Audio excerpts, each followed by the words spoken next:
Just thought I'd check in. It's been a while. Please bear with me. My voice is froggy. I'm not sick, but I don't sound right. So I don't know if it's allergies or what, but it's not pretty, and I apologize. For those of you who follow me on Twitter, I've had a couple, well, a few tweet/rants lately, and like talking about leaps of faith and everything. And what that was all about was that the homeschool program that we've done for the last 4 years, it's gotten to the point where it just is getting too challenging to have 3 kids and a 2-year-old, and it's a state program, and so it's changed a lot over the 4 years. They have a lot more testing now, and they expect a lot more with budget cuts, and everything seems to be about testing. And anyway, it was just becoming way too stressful for me, and I probably should have done this over a year ago, but I really liked the program, and I was really trying to give it my all, but when it gets to a point where you just can't function anymore, you have to change something. And so today was like the last day of it, and it was so hard, and it just reminded me that this is something I need to do, even though it's not something I necessarily wanted to do. So anyway, now we'll be doing a different program, and I should be a lot happier and a lot less stressed.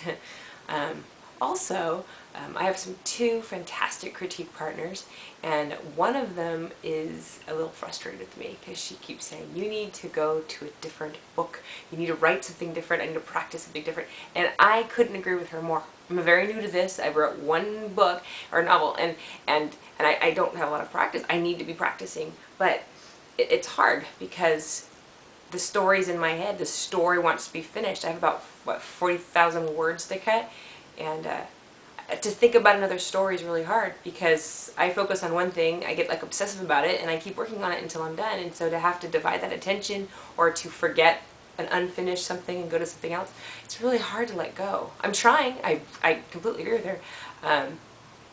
But I don't know. I mean, it's not until you have a story with you. It's like you don't really choose the stories you write, and I think that's what's hard. Is it wants to be written, it wants to come out, and I don't really have much say in it. I've been reading a ton of, middle grade books. I'm trying to just like get buried in middle grade because, ironically enough, I don't read middle grade. I don't read middle grade at all. I read young adult. I should probably have written a young adult book because that's what I know. But I didn't get to choose my story. It chose me. And it's not a young adult book. It's middle grade. I would love to change it to a young adult book. It'd be a lot easier, but that's not the story. So, yeah. I guess I'm a slave to the story.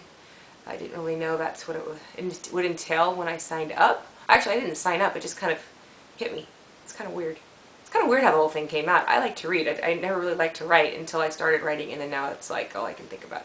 So, it's funny how life does that.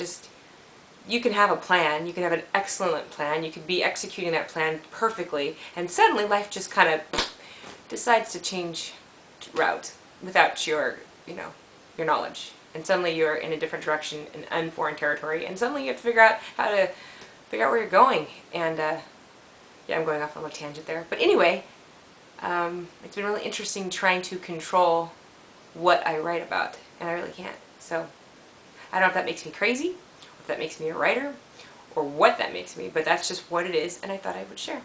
So have a good evening, and we'll talk to you soon. Bye.